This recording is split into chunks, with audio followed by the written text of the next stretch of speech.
mkoa wakati huo, Mheshimiwa John Mongella.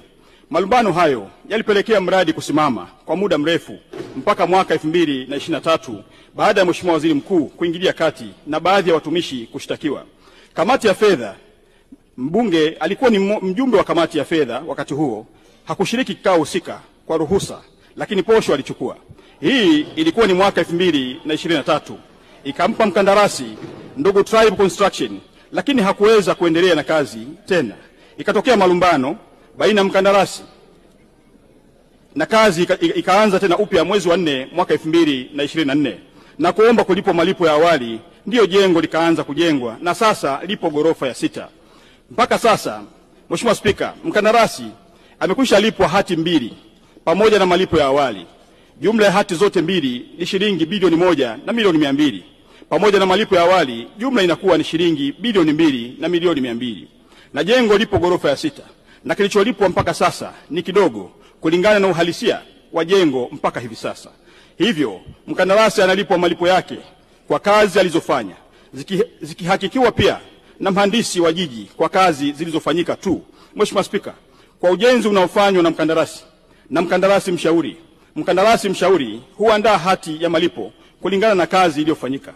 Hivyo basi hakuna fedha ya serikali iliyoibiwa mpaka sasa. Nasisitiza, hakuna fedha ya serikali iliyoibiwa mpaka sasa. Mheshimiwa Spika, kwa kuzingatia dhamira ya dhati ya kulinda fedha za umma, tuhuma zilizotolewa na Mheshimiwa Gambo zimechunguzwa. Niliagiza pia kufanyika kwa uchunguzi wa kina. Uchunguzi huo ulibaini hitilafu za kiufundi zilizojitokeza katika uingizaji wa taarifa kwenye mfumo wa ununuzi wa umma, yani NeST, ambao vizio vya vipimo vilichanganywa kama ifuatavyo. Katika uchunguzi uliofanyika, kilichoonekana ni vizio vya vipimo, yani unit of measurement, kuchanganywa katika vipengele viwili wakati wa kuingiza kwenye mfumo wa ununuzi wa umma, yani NeST, ni kama ifuatavyo.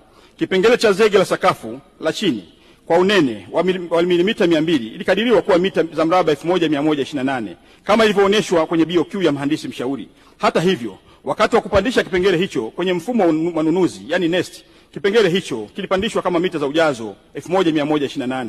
2.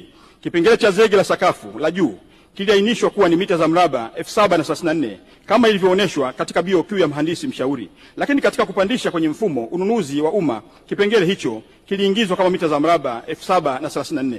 Mheshimiwa Spika, management ya jiji la Arusha ilibaini kasoro hizo na kumjulisha mshauri mwelekezi kuhusu makosa katika vizio vya upimaji uliojitokeza katika barua yenye kumbu namba BC.3/253/0/149 ya tarehe 10 mwezi Februari 2025.